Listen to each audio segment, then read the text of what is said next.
हाँ, तो हमने क्या किया, ये एच न्यू की जगह ये E V naught is equal to, ये एच न्यू है, फाई नॉट इधर आ गया, तो क्या हुआ, H nu minus phi naught is equal to E V naught. तो देखो वही है, डन। ओके, तो हमने क्या किया, जो हमारी एनर्जी है वो ई है, तो ये एनर्जी हमारी ई है। क्या ये सारी की सारी इलेक्ट्रॉन को मिल जाएगी? नहीं, पहले तो उसके वर्क फंक्शन जितनी होनी चाहिए तभी इलेक्ट्रॉन इमिट होगा।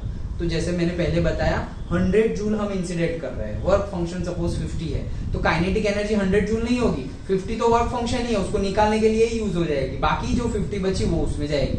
तो 100 is equal to 50 plus 50 work function और उसकी काइनेटिक एनर्जी, बस इसमें सारी वैल्यू पुट कर दो तो हमारा आइंस्टाइन इक्वेशन आ जाता था। बस इसमें वैल्यू पुट करो, क्या वैल्यू पुट करेंगे, एच न्यू है तो एच सी बाई लैम्डा लिख सकते हैं, माइनस फाई नॉट, ठीक है। तो ई वी नॉट, अब देखो यहाँ से क्या हो गया, लैम्डा मिल जाएगा, यहाँ से सिंप्लीफाई करते हैं, यहाँ थोड़ा डायरेक्ट लिखा हुआ है, क्या है हमारे पास, E V naught is equal to H nu minus phi naught. अब हम क्या लिख रहे हैं, E V naught is equal to H C by lambda minus phi naught. अब मुझे लैम्डा चाहिए तो लैम्डा वाला इधर ले लो, तो क्या हो गया, E V naught plus phi naught that is equals to H C by lambda. अब इसको उल्टा करना हो तो उल्टा कर लो, अदरवाइज डायरेक्टली एच सी को यहाँ पे सब जो वैल्यू तुम्हारे पास है वो लिखते जाओ। इलेक्ट्रॉन का चार्ज पता होगा, पता ही है ना इलेक्ट्रॉन का चार्ज, को वी नॉट फाइव नॉट भी गिवन है या नहीं गिवन है, गिवन है ना फाइव नॉट, हाँ फाइव नॉट भी गिवन है, एच सी सब कुछ है तुम्हारे पास। ओके, तो बस वैल्यू ही पुट करनी है। देखो ये H C whole divided by चला गया तो वो ऐसे ही होगा, देखो इसको मैं उल्टा करूंगा तो क्या होगा, 1 upon E V naught plus phi not, इसको मैंने रेसिप्रोकल किया तो ये भी हो गया रेसिप्रोकल, ये भी उल्टा हो गया। अब ये एच सी ऊपर चला जाएगा तो लैम्डा इज इक्वल टू क्या आ गया, H C upon E V naught plus phi naught. तो देखो lambda is equal to H C upon E V naught plus, done.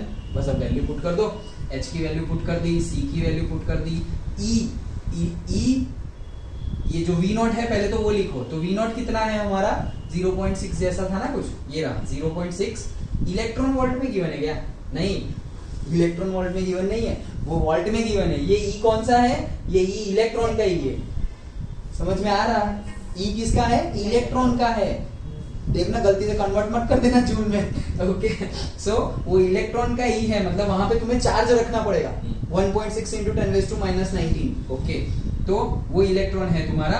And दूसरा कहाँ गया, ये आ गया ना फाइव नॉट, तो फाइव नॉट की वैल्यू इलेक्ट्रॉन वोल्ट में गिवन है, फाइव नॉट की वैल्यू इलेक्ट्रॉन वोल्ट। अब अगर फाइव नॉट की वैल्यू तुमने जूल में कन्वर्ट करके लिखी तो यहाँ पर ई की वैल्यू पुट कर दो, और अगर नहीं की तो यही इलेक्ट्रॉन वोल्ट है, डन।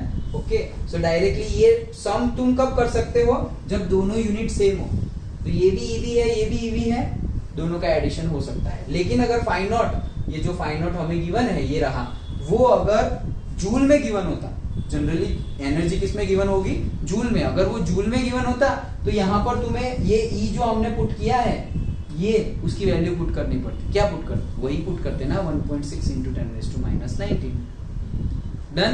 ओके, तो वो वैल्यू पुट करे तो हमारा ये आंसर आ जाएगा अगेन। लेकिन सर हमें लैम्डा मीटर में कब मिलेगा, ये जूल में होगा, तो लास्टली तो तुम्हें करना ही पड़ेगा। तो देखो ई का वापस कन्वर्जन किया 1.6 into 10⁻⁻⁻, क्यों, क्योंकि सारे ऐसा यूनिट होंगे तो ही लैम्डा ऐसा यूनिट मीटर मिलेगा ना, तो ऐसा ही जूल है, ई भी ऐसा यूनिट नहीं है। सो 1.6 into 10⁻19 किया, तब जाके जो आंसर आएगा वो तुम्हारा मीटर में आएगा, और 10⁻9 तो मतलब वो हो जाएगा नैनोमीटर, सिंपल है।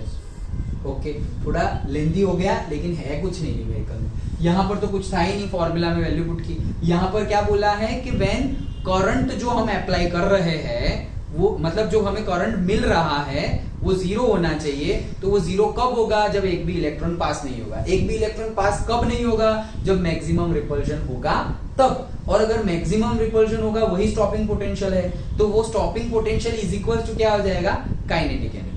सिंपल है, वो कंसेप्ट हम समझे, उसके बाद सिंपली एनर्जी का फॉर्मूला लगाओ, तो जो एनर्जी हमारी जा रही है वो कहाँ कहाँ जा रही है, तो एनर्जी इज इक्वल टू थोड़ी तो वर्क फंक्शन में खर्च हो गई, और बाकी सारी इलेक्ट्रॉन की काइनेटिक एनर्जी बढ़ाने में चली गई। अच्छा, तो E is equal to work function phi naught plus kinetic energy. अब kinetic energy is equal to EV naught है, वो वैल्यू पुट कर दो, कैसे, अभी वही तो कंसेप्ट समझे, repulsion is equals to kinetic energy, तो वही हुआ ना, kinetic energy K is equals to E V naught repulsion. Okay, तो वो हमने वैल्यू पुट कर दी। अब फाई नॉट तो डायरेक्टली गिवन है, और ई इज इक्वल्स टू से एच न्यू, और तुम बोलोगे कि सर न्यू भी तो पता है, वो वैल्यू पुट मत कर देना, हमें पर्टिकुलर इसके लिए क्या लैम्बडा होगा वो ढूंढना है।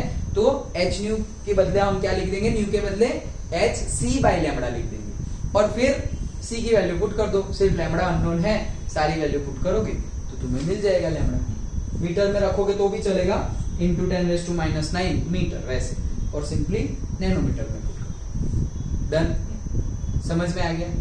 ओके, जो थियरी अगर अच्छे से दिमाग में फिट ही है तो इसमें कुछ भी है ही नहीं। देन ये कहां से आया, डायरेक्टली हमें आइंस्टाइन फोटोइलेक्ट्रिक इक्वेशन याद है, और वो ना याद हो तो भी हम जो समझे वही, इलेक्ट्रॉन अगर आ रहा है, इसकी एनर्जी ई है, तो ई इज इक्वल्स टू चली जाएगी कहां पे, उसको निकालने में, तो फाइन हो, अगर उतनी ही होगी तो उतनी तो होगी, तो वो निकलेगा और फिर वापस वहां बैठ जाएगा, और अगर उससे थोड़ी ज्यादा होगी तो वो थोड़ी जो ज्यादा है वही काइनेटिक एनर्जी हो जाएगी इलेक्ट्रॉन की, तो अगर वो थोड़ी ज्यादा है तो वो क्या हो गई, kinetic energy of the electron. That's it. अब सारी वैल्यू यहाँ पुट कर दो, बन गया हमारा equation. Done, E H nu phi naught तो है ही, K E is equals to E V naught, सारी वैल्यू पुट कर दो। Done, okay. तो ये था हमारा सेकंड था ना, सेकंड इमेज।